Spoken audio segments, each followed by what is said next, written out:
الرحيم الحمد لله رب العالمين والصلاة والسلام على سيد المرسلين وعلى آله وصحبه أجمعين. سبحانك لا علم لنا إلا ما علمتنا إنك أنت العليم الحكيم. سبحانك لا فهم لنا إلا ما فهمتنا إنك أنت الجواد الكريم. قل رب زدني علما. أعوذ بالله من الشيطان الرجيم. إن الذين يكفرون بآيات الله ويقتلون النبيين بغير حق ويقتلون الذين يأمرون بالقسط من الناس فبشرهم بعذاب أليم. أولئك الذين حبطت أعمالهم في الدنيا والآخرة وما لهم من ناصرين. صدق الله مولانا العظيم.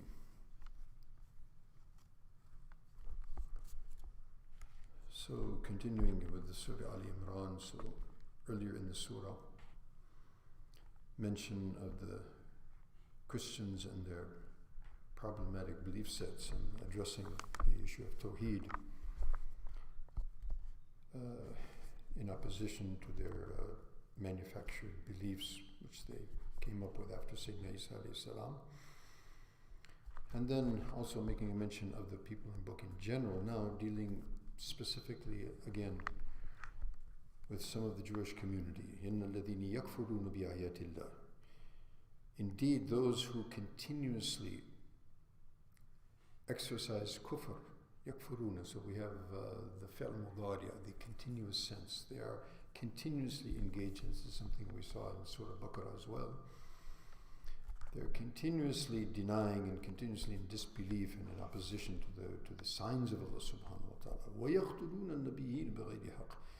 And they continuously, or from time to time, they even go so far as to kill the prophets of Allah subhanahu wa ta'ala بِغَيْرِ حَقٍّ, without any justification. And obviously there's no justification whatsoever in any way, shape or form of killing a Nabi. But perhaps this is alluding to the fact that they not only they're killing them without any justification, but they know full well that that's exactly what they're doing. To that extent is their arrogance and abstinence. Then وَيَقْتُلُونَ الَّذِينَ يَأْمُرُونَ بِالْقِسْطِ مِنَ النَّاسِ. Not only they kill the prophets, but they also from time to time kill those people who actually invite towards justice and equity and truth from among the commonality of people other than the prophets.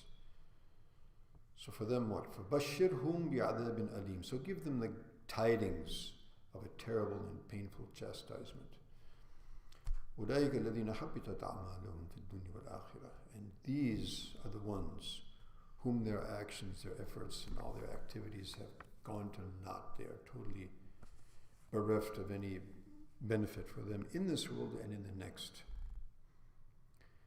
وَمَا لَهُم مِّن نَاصِرِينَ. And for them there are going to be no helpers and no interceders, no one to come to their assistance and rescue them. So it's mentioned in some of the books of tafsir. The Prophet ﷺ mentioned, may not be a very strong hadith, but there is a mention, and obviously the Jews they are accused by the Quran, by Allah subhanahu wa ta'ala himself, so definitely they were engaged in this type of activity. And in this particularly right, it's mentioned about the killing of them of 40 of the prophets, and then when perhaps, as it's mentioned, 170 of the pious people of the community, other than the prophets, stood up in